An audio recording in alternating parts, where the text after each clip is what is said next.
আজ আমি class 4-এর activity 6টা 19 বইয়ের তোমাদের সঙ্গে একটু আলোচনা করছি।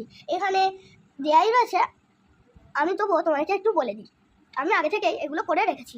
এখানে কয়েকটা পাখির নাম দেওয়া রয়েছে, আর তারা কি খায় সেগুলো দেওয়া রয়েছে, আমাকে ম্যাচ করতে হবে।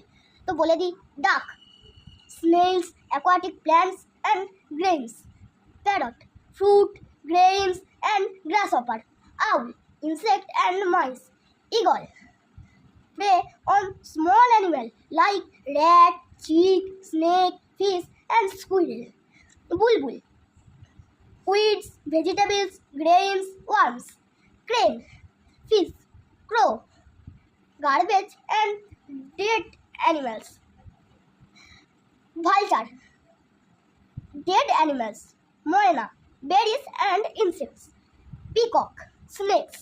তো আমি বলে দিলাম, এটা এবার তোমরা বাড়িতে প্র্যাকটিস করে নিও। তো